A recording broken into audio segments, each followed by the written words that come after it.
It started like any other routine day at the bustling airport terminal, a place where faces blur, conversations merge into white noise, and the constant hum of announcements fills the air.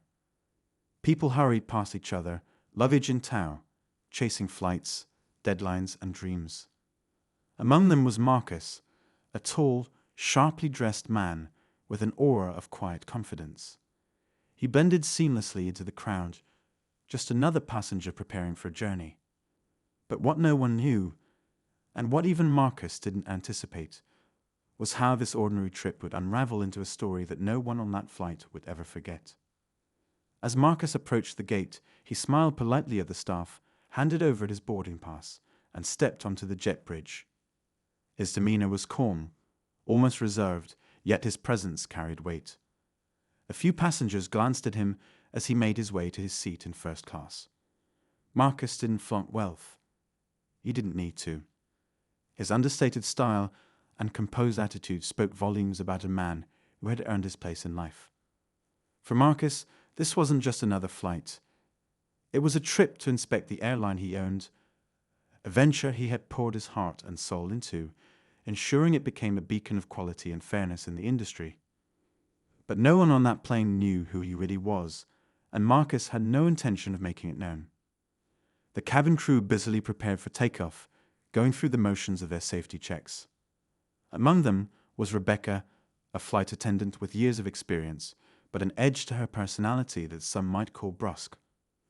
Rebecca prided herself on maintaining control, keeping order, and ensuring everything ran smoothly. However, her demeanor often came off as dismissive, especially toward passengers she assumed weren't important. Today, her sharp tongue and snap judgments would land her in a situation she'd never see coming. As passengers settled into their seats, a small commotion arose in the first-class cabin.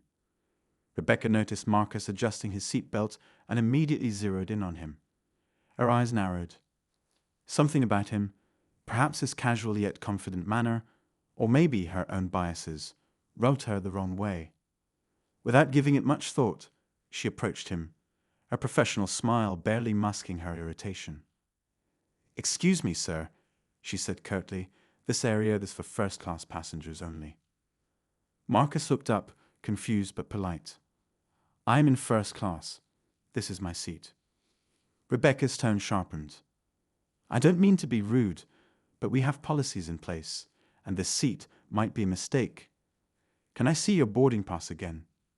Several nearby passengers turned their heads, sensing tension brewing. Marcus handed her the boarding pass, still maintaining his composure. Rebecca glanced at it, but barely registered the details before handing it back with a clip. "I'll have to verify this." Rebecca strode to the front of the cabin, muttering something under her breath about standards slipping.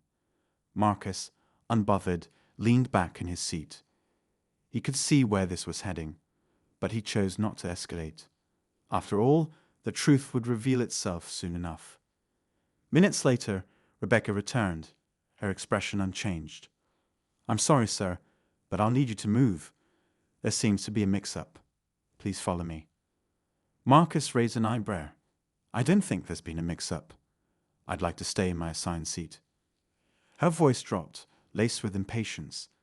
"Sir, if you don't cooperate, I'll have no choice but to involve security."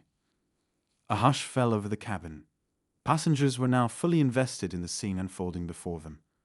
Some whispered to each other, speculating about what Marcus might have done to cause such a reaction.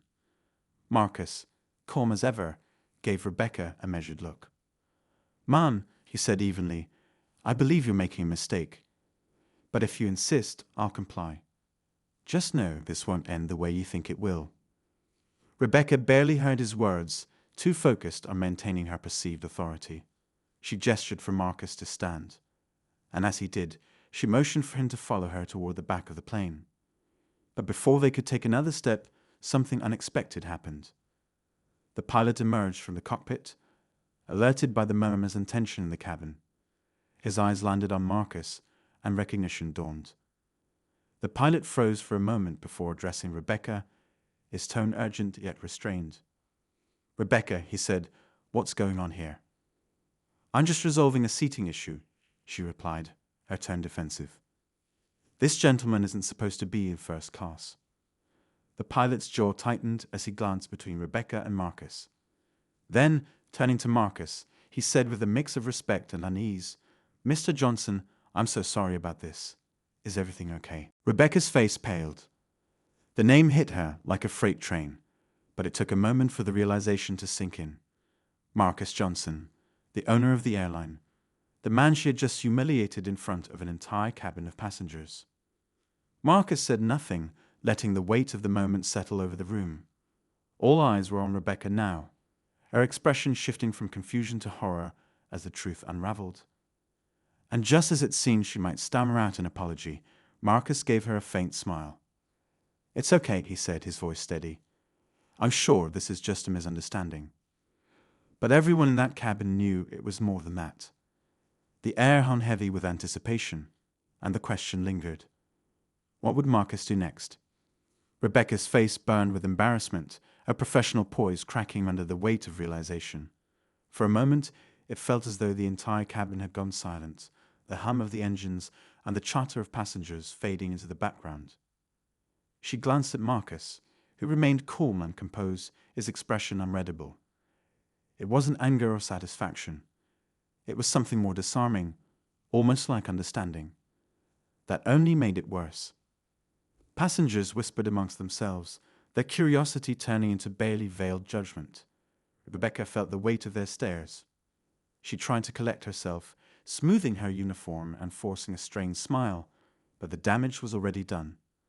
The pilot, still standing nearby, gestured for her to step aside. "Rebecca," he said in a low voice, "can we talk for a moment?" Her heart pounded as she followed him to a discreet corner near the galley. "I didn't know," she blurted out before he could say anything. "He didn't tell me who he was. How was I supposed to know?" The pilot exhaled, his frustration barely contained. "It's not about who he is, Rebecca. It's about how you treated him. First class or not, every passenger deserves respect. But this, you've embarrassed not just him, but yourself and the airline." Rebecca opened her mouth to respond, but no words came out. She wanted to defend herself, to explain that she had only been doing her job. Yet deep down, she knew her actions weren't just about enforcing rules. She had jumped to conclusions about Marcus, about his place in first class, and maybe about more than that. Meanwhile, Marcus had returned to his seat, his every movement watched by the passengers around him. Some looked sympathetic, others merely curious, but none dared to approach.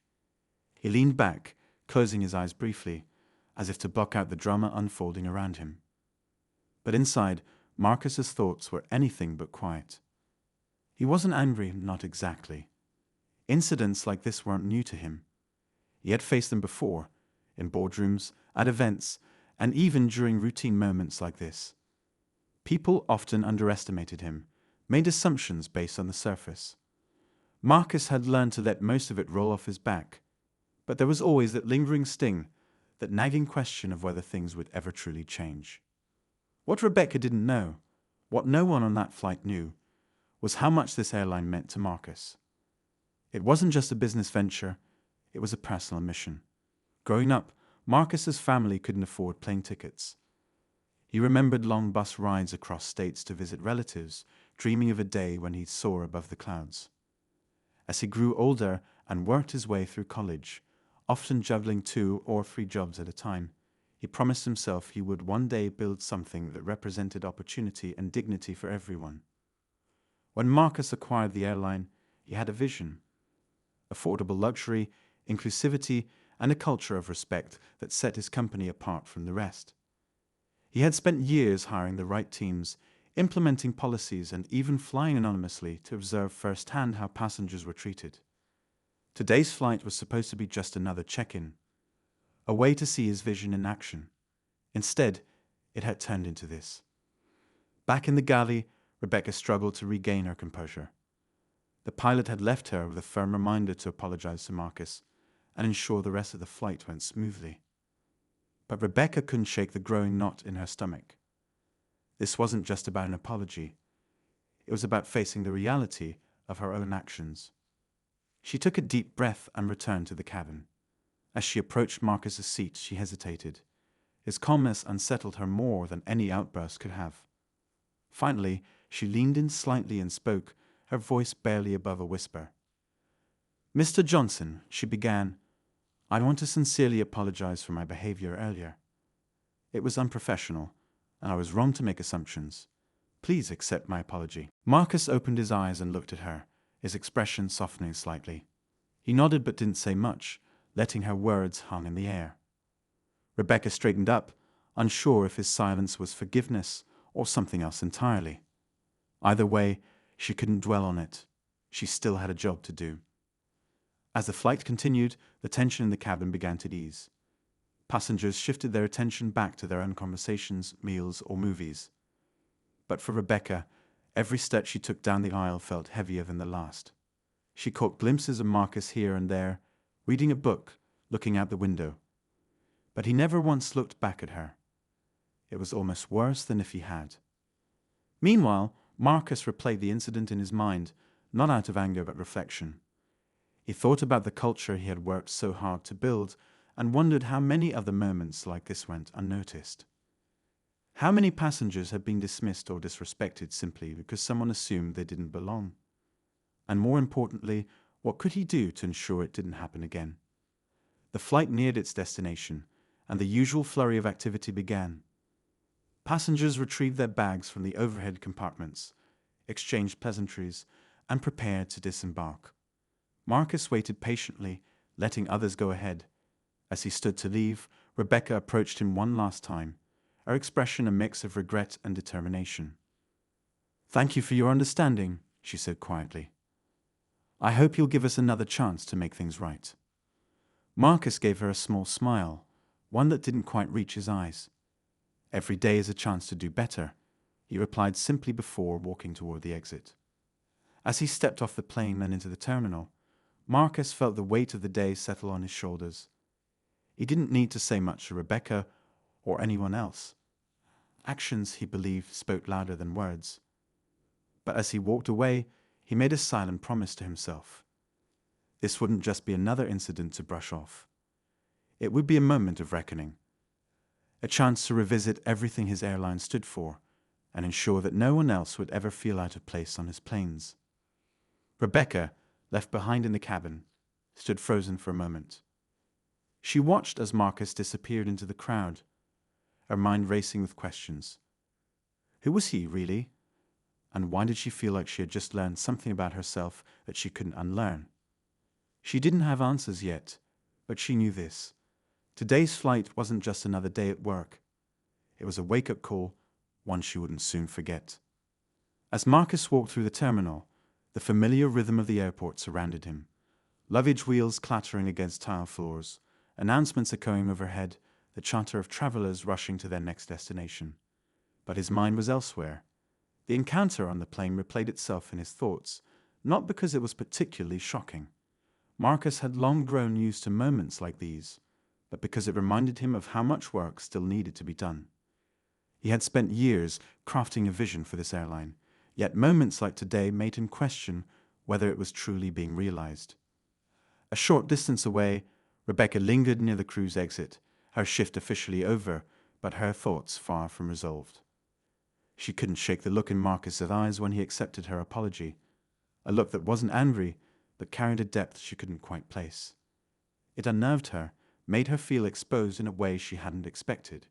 She didn't just feel guilty, she felt curious.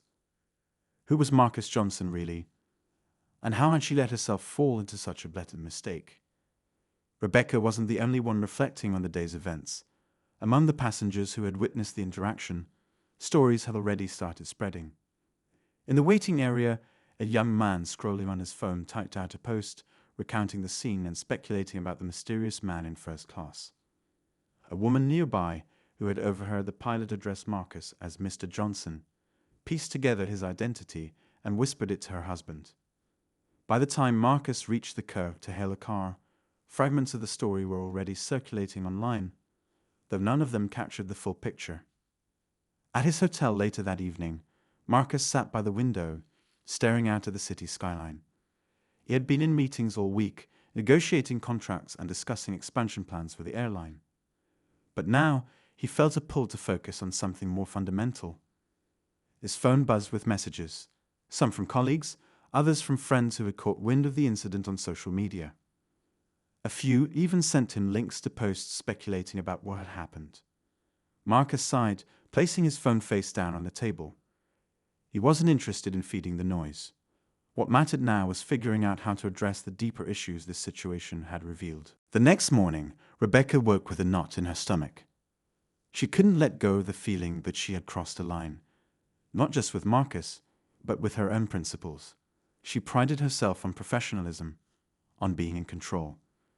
Yet her behavior yesterday had been anything but.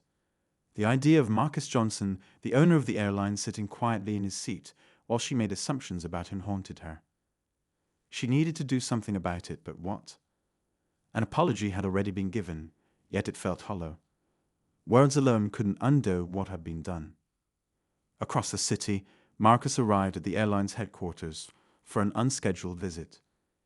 He rarely showed up unannounced, preferring to give his team the space to operate without feeling like they were under constant scrutiny.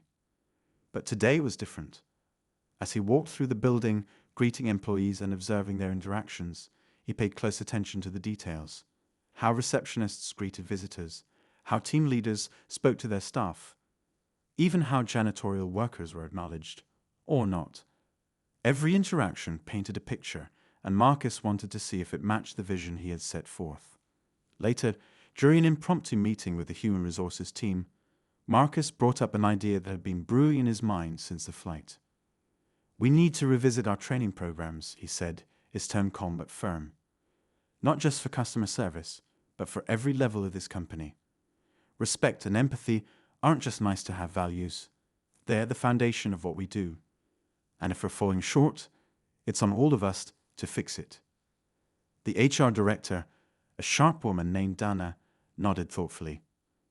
"Are you thinking of something specific? A new training module? Workshops?"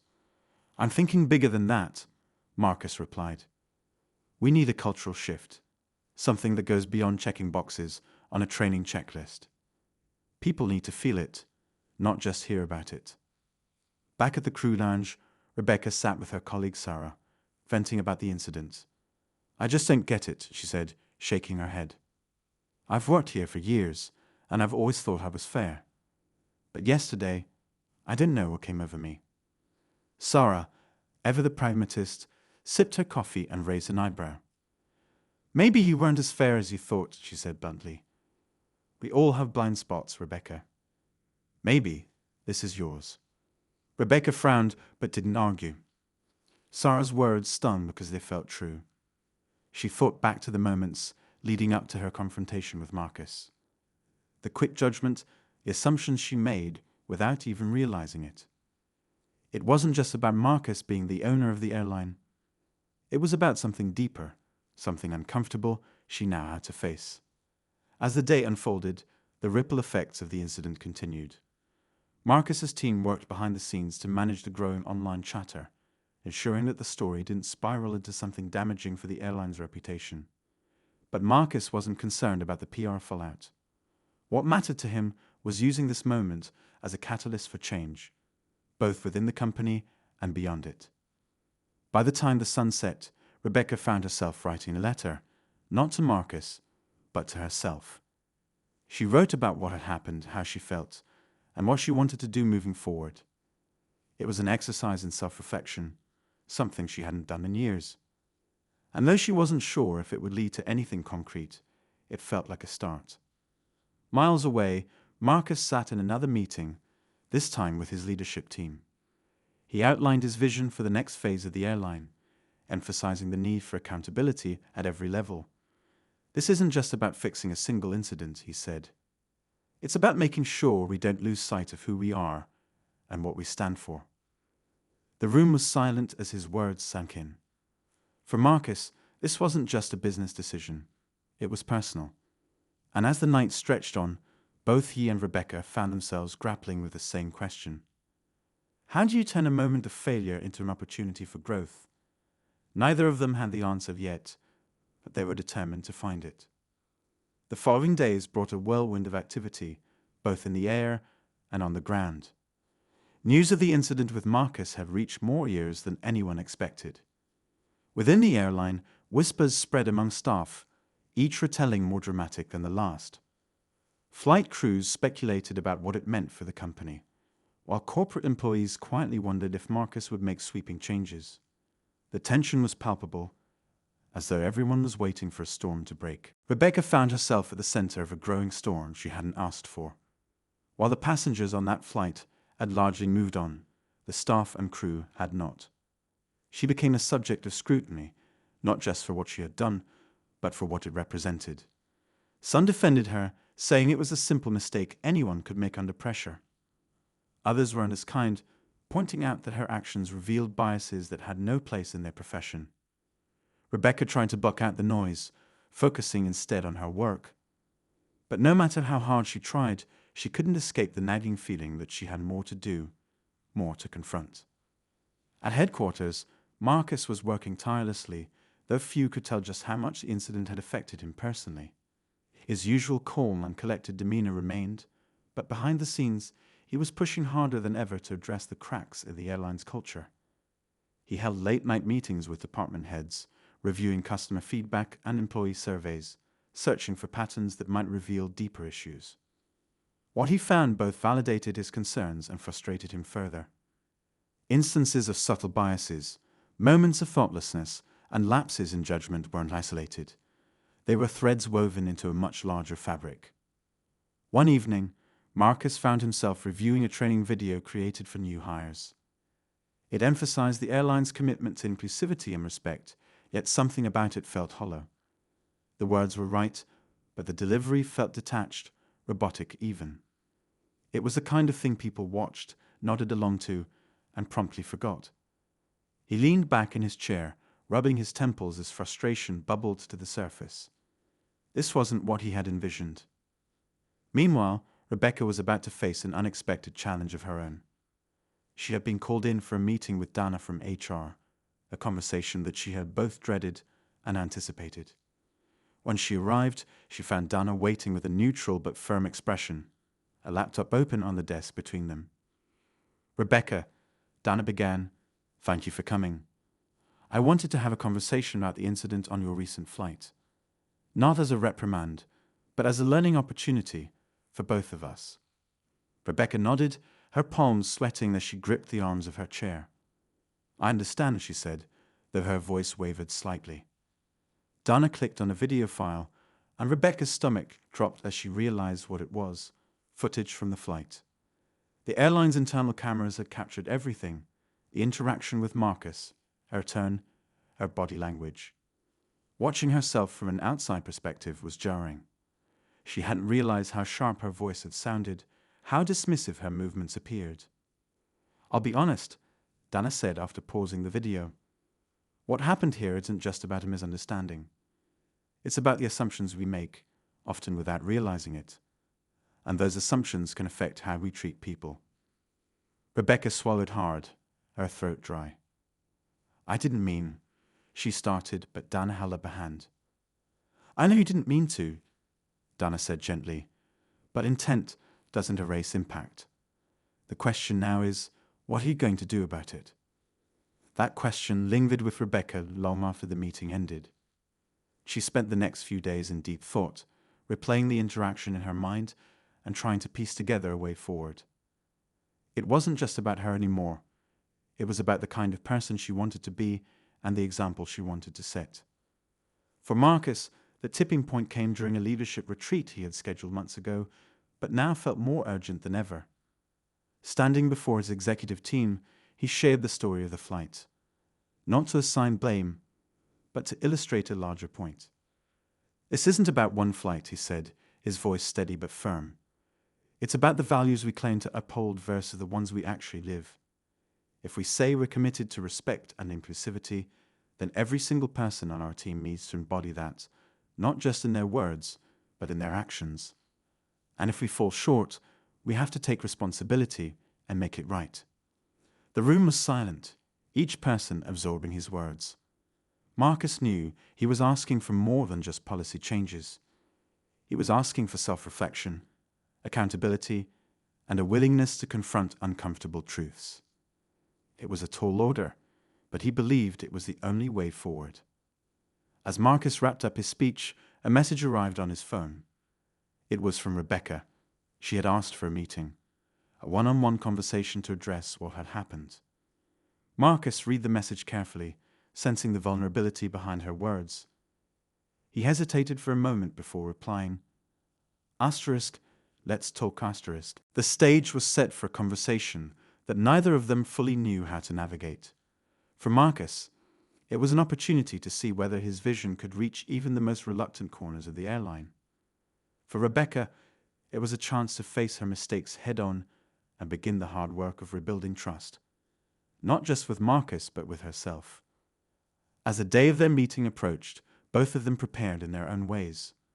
Marcus revisited his notes on company culture, reminding himself of the principles that had guided him from the start. Rebecca, meanwhile, wrote and rewrote what she wanted to say, wrestling with the right words to express regret, accountability, and a genuine desire to change. Neither of them knew exactly how the conversation would unfold, but they both felt the weight of what was at stake. When they finally sat across from each other in a quiet conference room, the tension in the air was almost tangible. Rebecca took a deep breath, her hands clasped tightly in her lap. Marcus leaned back slightly, his expression calm but unreadable. And then, with the faintest hint of a smile, he said, "Let's hear it." Rebecca felt her throat tighten as Marcus's words hung in the air. She had rehearsed this moment a dozen times in her mind, crafting apologies and explanations that might resonate, but now, sitting face to face with the man she had wronged, none of it felt adequate. Still, she knew this was her chance to confront everything she had been avoiding, not just with him, but with herself. "I made assumptions about you," Rebecca began, her voice steady but soft. "Not just about whether you belonged in first class, but about everything. And it was wrong. I didn't think about how my actions came across, how they might have made you feel, or how they reflect on this airline. For that, I'm deeply sorry." Marcus listened intently, his expression giving nothing away. He didn't interrupt, letting Rebecca's words flow. "I want you to know," she continued, "that this isn't just about me apologizing to you. It's about understanding why I acted the way I did, and making sure it never happens again to anyone." For the first time, Marcus's gaze softened. He nodded slightly, acknowledging her effort, but before he could respond, there was a knock at the door. It opened just enough for Dana from HR to peek inside. Her usually composed demeanor was tinged with urgency. "Marcus, sorry to interrupt," Dana said, her tone low, "but something's come up. You might want to see this." Marcus's brow furrowed as he rose from his seat, giving Rebecca a brief but reassuring look. "We'll continue this," he said before following Dana out into the hallway. Rebecca sat alone in the quiet room, her heart still pounding. She felt a mix of relief and dread, unsure whether she had managed to make any progress with Marcus, or if her words had fallen flat. She glanced at the table in front of her, noticing for the first time a small, embossed notebook with the airline's logo. Curiosity got the better of her, and she flipped it open, skimming through notes about company values and employee initiatives. It was a reminder of the larger vision Marcus had for the airline, a vision she had unwittingly jeopardized. Meanwhile, Marcus followed Dana into a small conference room where a few members of the leadership team were gathered around a laptop. On the screen was a news article, the headline bold and unmissable. "Airline owner faces discrimination incident on his own flight."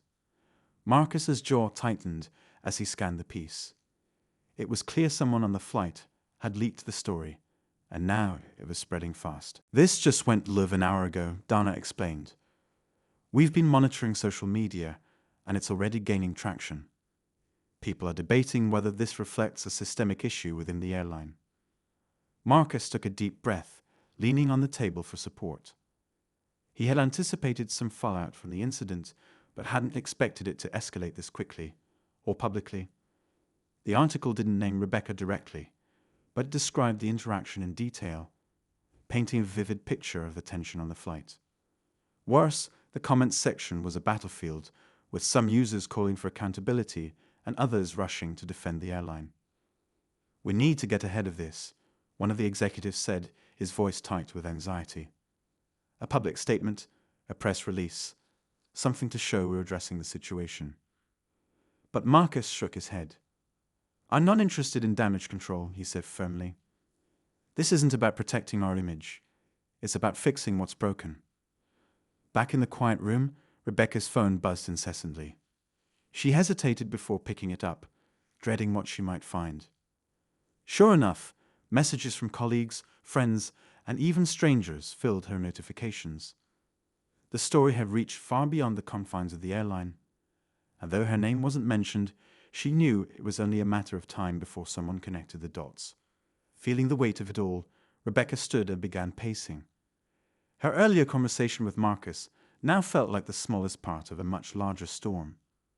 She thought about the other flight attendants she had trained over the years, the culture they had cultivated together.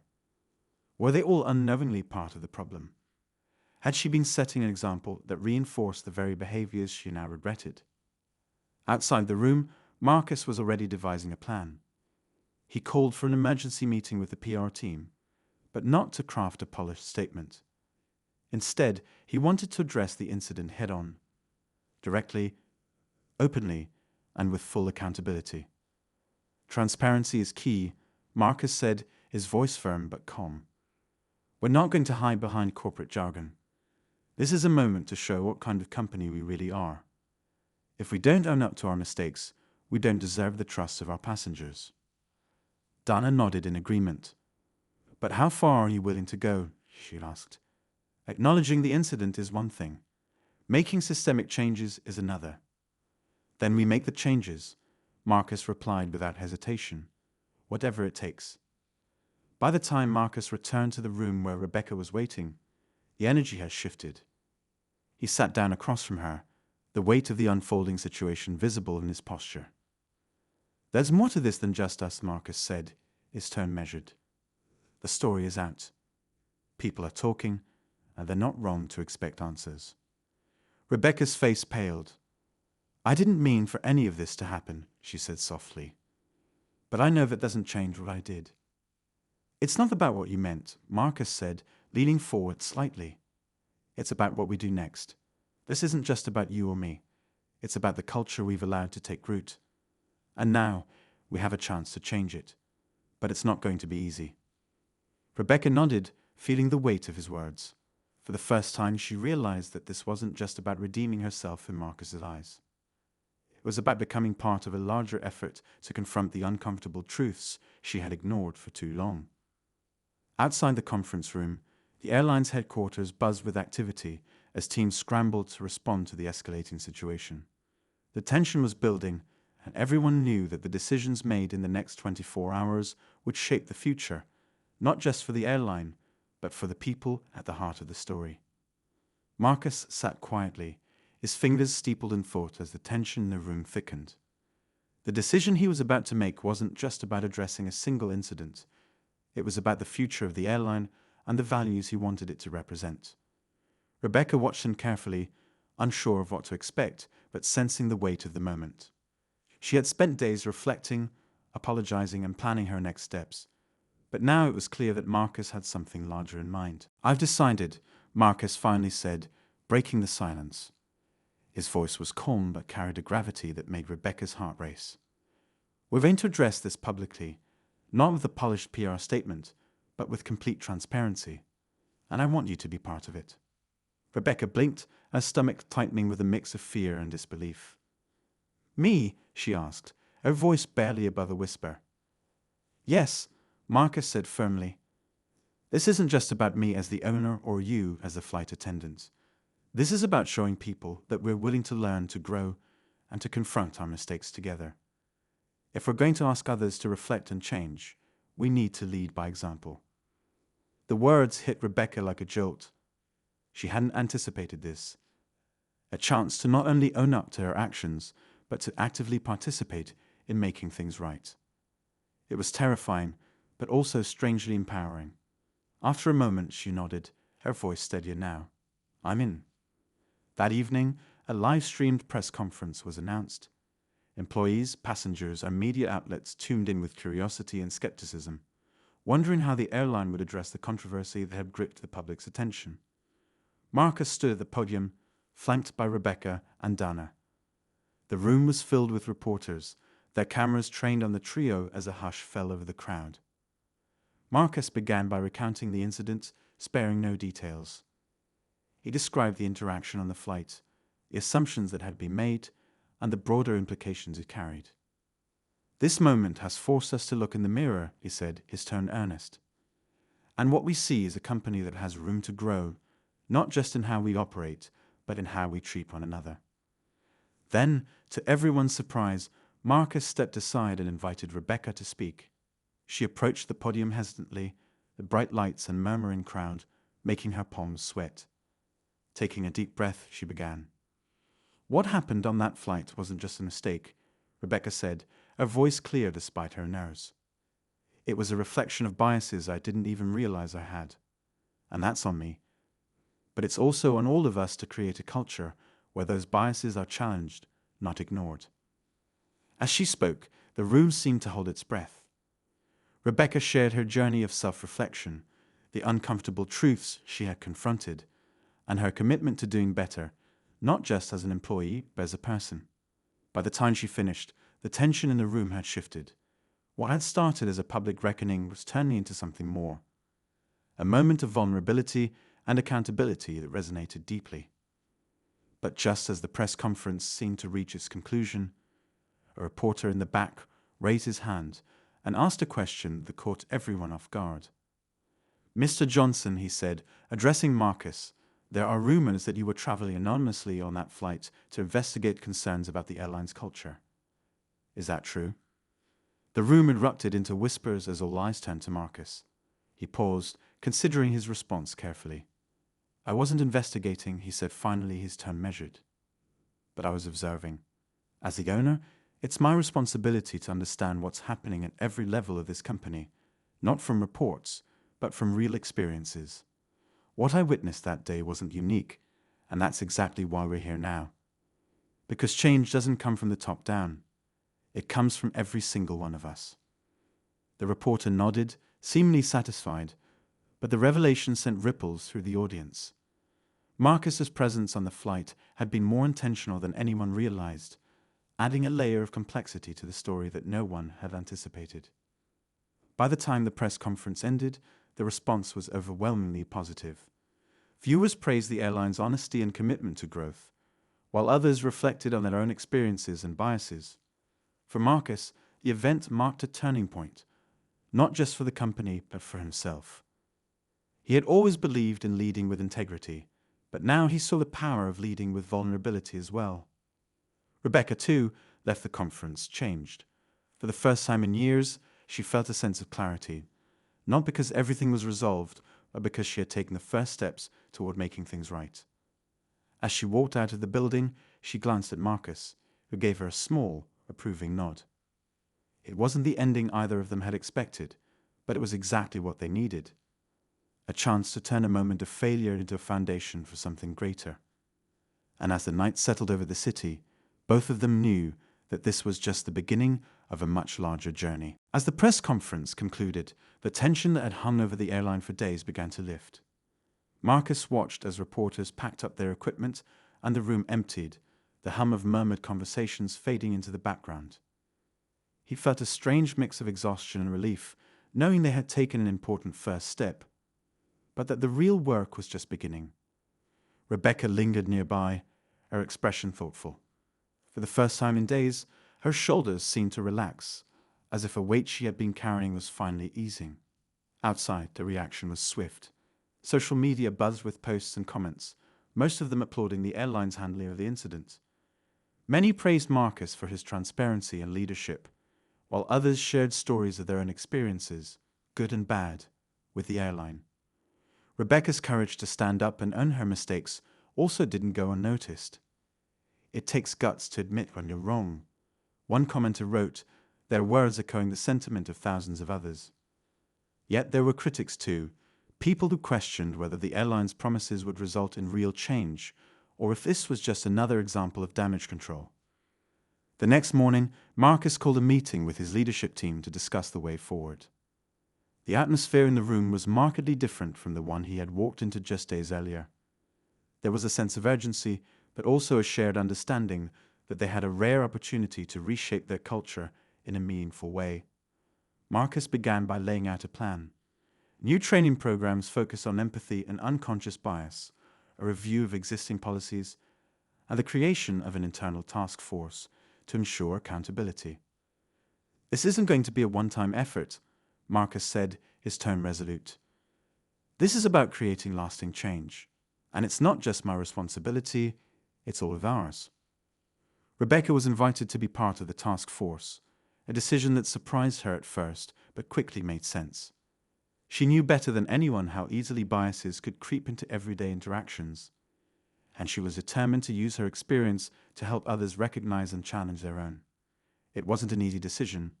She worried about the scrutiny it might bring, but ultimately, she felt it was the right thing to do. Over the next few weeks, the airline took steps to put its promises into action. Employees across all departments participated in workshops and training sessions, many of them admitting afterward that they hadn't realized how much they still had to learn. The leadership team made a point of being present and involved, setting an example from the top. And while not everyone embraced the changes right away, there was a growing sense of optimism that this was more than just a fleeting initiative. Rebecca threw herself into the work with a renewed sense of purpose. She spent hours reviewing policies, brainstorming ideas with a task force, and speaking with colleagues about their own experiences. It was challenging but rewarding, and for the first time in a long time, she felt like she was truly making a difference. Marcus, too, found himself reflecting on the journey they had undertaken. He often thought about that fateful flight and the choices he had made, both in how he had handled the situation and how he had decided to move forward. It wasn't lost on him that things could have gone very differently. But in those moments of uncertainty, he had chosen to trust in the power of honesty, accountability, and the belief that people were capable of change. One day, as Marcus walked through the terminal at one of the airline's busiest hubs, he spotted Rebecca at a gate. She was helping an elderly couple with their carry-on bags, her demeanor warm and patient. It was a small moment, but it reminded Marcus of why he had started this airline in the first place: to create an experience that treated everyone, employees and passengers alike, with dignity and respect. Rebecca noticed him watching and gave a small wave, a smile tugging at her lips. Marcus returned the gesture, feeling a quiet sense of pride. They had come a long way, and while there was still work to do, he knew they were on the right path. In the months that followed, the airline continued to evolve. The changes they implemented weren't perfect, and there were still moments of tension and learning. But overall, the culture began to shift in meaningful ways. Employees felt more empowered to speak up, passengers noticed the difference in how they were treated, and the airline's reputation began to recover. For Marcus, the journey wasn't just about running a successful company. It was about proving that businesses could be forces for good, even in the face of challenges. For Rebecca, it was about personal growth and the realization that mistakes didn't define her. They were opportunities to learn and become better. The incident that had started it all eventually faded from the headlines, but its impact remained. It became a story the airline shared during training sessions, a reminder of the importance of accountability and the power of second chances. As Marcus boarded a flight months later, he was greeted by a smiling flight attendant. She welcomed him warmly, not recognizing him as the owner of the airline. Marcus smiled back, appreciating the anonymity. As the plane took off, he looked out the window, the city below growing smaller. In that moment, he felt a sense of hope, not just for his airline, but for the people who made it what it was. Rebecca, meanwhile, continued her work with the task force, finding new ways to foster understanding and inclusivity. She wasn't perfect, and she didn't pretend to be. But she was committed to the process, knowing that real change took time and effort. In the end, the airline didn't just survive the controversy, it grew stronger because of it. And while the journey wasn't without its challenges, it proved one thing above all, that even in moments of failure, There is always a path forward, as long as people are willing to take it.